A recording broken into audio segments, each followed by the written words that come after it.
नमस्कार मित्रमैत्रिणींनो, प्रीती अकॅडमी मध्ये तुमच्या सगळ्यांचं सहर्ष स्वागत आहे।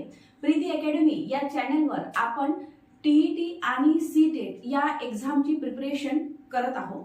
तर मागील व्हिडिओमध्ये आपण बऱ्याचशा कन्सेप्ट क्लिअर केलेले आहेत। आजच्या या व्हिडिओमध्ये आपण स्मृतीचे प्रकार म्हणजे टाइप्स ऑफ मेमरी हा एक भाग अभ्यासणार आहोत।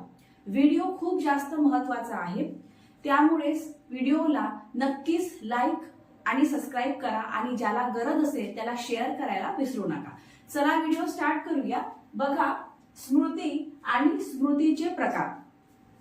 आता पहिल्यांदा इकडे लक्ष द्या, स्मृती जे आहे त्याचे एकूण 3 प्रकार पडतात। कुठले कुठले प्रकार पडतात? 3 प्रकार। 3 प्रकार कुठले? एक आहे वैधानिक स्मृती, अल्पकालीन स्मृती आणि दीर्घकालीन स्मृती। परत मग वैधानिक स्मृतीचे 2 प्रकार पडतात, एक आहे प्रतिमा स्मृती आणि एक आहे प्रतिध्वनी स्मृती।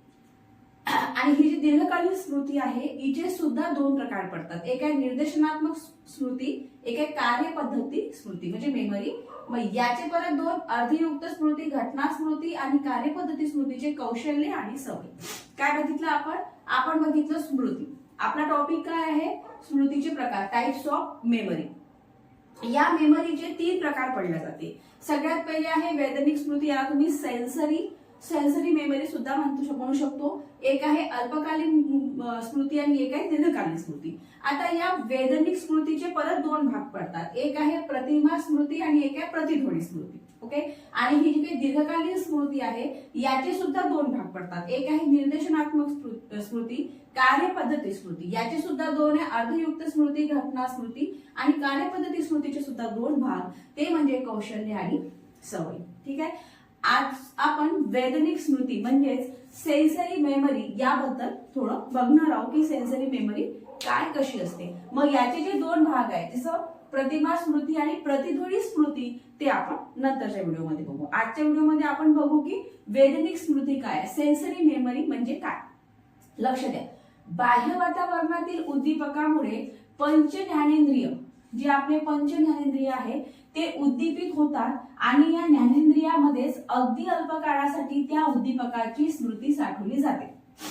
जे आपले बाह्य वातावरणातील जे काही उद्दीपक असते, कुठलीही गोष्ट, कुठली एखादी घटना आपण पाहतो, एखादं चित्र पाहतो, काही पण करतो, कधी काही ऐकतो, तर यामुळे काय होते की आपले जे काही पंच ज्ञानेंद्रिय आहे ते उद्दीपित होतात आणि त्या ज्ञानेंद्रियामध्येच काय होते की मग अगदी अल्प काळासाठी त्या उद्दीपकाची स्मृती ही साठवली जाते। बघा तुम्ही, आपण जर समजा कुठं बाहेर गेल्यानंतर काही गोष्टी आपल्याला दिसतात, तर ते काय होते त्यावेळी पण त्यासाठी अगदी अल्प काळासाठी आपल्या ज्ञानेंद्रिय काय होते उद्दीपित होऊन जाते आणि काय होते की ती स्मृती अगदी अल्प काळासाठी आपल्या ज्ञानेंद्रियामध्ये हे होऊन जाते म्हणजे साठवली जाते। आता यालाच काय म्हटलं जातं? वैधानिक स्मृती। यालाच वैधानिक स्मृती म्हणजे सेन्सरी मेमरी म्हटलं जातं। आता काय असते की दृष्टी वेदनामध्ये आपण जे पाहतो त्याची नोंद डोळ्यांच्या वैधानिक स्मृतीमध्ये होते, तर श्रवण वेदनामध्ये जे ऐकतो त्याची नोंद जी आहे ती कानाच्या वैधानिक स्मृतीमध्ये होते। आणि प्रत्येक स्मृतीचा कालखंड हा वेगवेगळा आहे। ओके, जसे जी तुमची दृष्टी वैधानिक स्मृती आहे ती 1 सेकंद कालावधीचीच असते आणि जी श्रवण वैधानिक स्मृती आहे ती 4 ते 5 सेकंदापर्यंत टिकून राहते। बघा, लक्ष द्या, आपण काय काय बघितलं? आपण बघितले सगळ्यात पहिले स्मृतीचे प्रकार। स्मृतीचे किती प्रकार आहेत? 3 प्रकार आहेत, एक आहे वैधानिक स्मृती, एक आहे अल्पकालीन स्मृती आणि एक आहे दीर्घकालीन स्मृती। मग जी वैधानिक स्मृती आहे त्या वैधानिक स्मृतीचे 2 प्रकार पडतात, एक आहे तुमची प्रतिमा स्मृती आणि एक प्रतिध्वनी स्मृती। मग ही जी दीर्घकालीन स्मृती याचे सुद्धा 2 प्रकार पडतात, एक आहे निर्देशनात्मक आणि दुसरा आहे निर्देशात्मक आणि कार्यपद्धती स्मृती। याचे सुद्धा 2 आहे, अर्धयुक्त स्मृती, घटना स्मृती आणि कार्यपद्धती स्मृतीचे सुद्धा 2, कौशल्य आणि सवय। मग आपण पाहिलं की वैधानिक स्मृती म्हणजेच सेन्सरी मेमरी म्हणजे काय। मग आपण बघितलं की काय की बाह्य वातावरणामध्ये काय होते, बाह्य वातावरणातील जे काही उद्दीपक असते त्याच्यामुळे जे आपले पंच ज्ञानेंद्रिय आहे ते काय होऊन जातात, उद्दीपित होऊन जातात आणि अल्प काळासाठी का होईना ती जी काही स्मृती आहे ती आपल्या याच्यामध्ये साठवली जाते। ती जे आपण उद्दीपक पाहतो ना त्याची स्मृती आपल्या पंच ज्ञानेंद्रियामध्ये साठवली जाते, यालाच वैधानिक स्मृती असे म्हटले जाते। आता कसं आहे, जे पंच ज्ञानेंद्रिय आहे आपले त्याचे वेगवेगळ्या काळासाठी स्मृती ही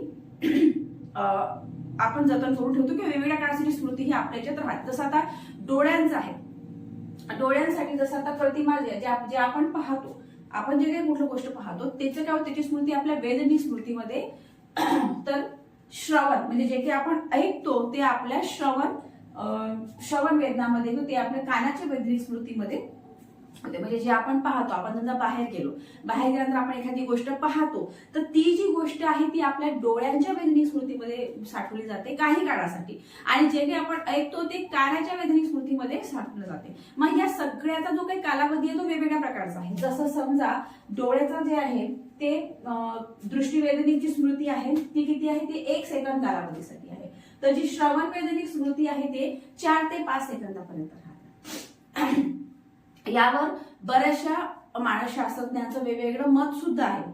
ते आपण मानसशास्त्रज्ञांचं मत सुद्धा बघून घेऊ. वेगवेगळे मानसशास्त्रज्ञ याच्यामध्ये काय म्हणतात की ज्ञानेंद्रियाच्या उद्दीपकाचा आघात होताच त्या ज्ञानेंद्रियामध्ये त्या उद्दीपकाची प्रतिमा काय होऊन जाते, निर्माण होऊन जाते आणि ती वेदनिक स्मृतीत काही काळ टिकते. यालाच प्रतिमा स्मृती आणि प्रतिध्वनी स्मृती म्हणतात. त्यांनी 2 भाग सांगितले, जसे सांगा प्रतिमा स्मृती आणि प्रतिध्वनी स्मृती. ठीक आहे. जे आपले ज्ञानेंद्रिय असतात ना, त्या ज्ञानेंद्रियावर उद्दीपकाचा आघात झाला की काय होते की ते आपल्या याच्यामध्ये स्मृतीमध्ये साठवले जाते. आणि प्रत्येकाचं वेगवेगळं आहे. जसं डोळ्याच्या दृष्टी वेदनिक स्मृतीचं वेगळं आहे, कानाच्या वेदनिक स्मृतीचं वेगवेगळं आहे. डोळ्याचा आपण 1 सेकंदापर्यंतच पाहू शकतो, कानाचा आपण 4 ते 5 सेकंदापर्यंत आपल्या लक्षात राहते. ठीक आहे, आलं लक्षात. या व्हिडिओमध्ये एवढंच. पुढे जो व्हिडिओ आहे त्या व्हिडिओमध्ये आपण जे प्रतिमा स्मृती आणि प्रतिध्वनी स्मृती या दोन्ही स्मृतीबद्दल काय कसं आहे ते बघू. ठीक आहे, थँक्यू.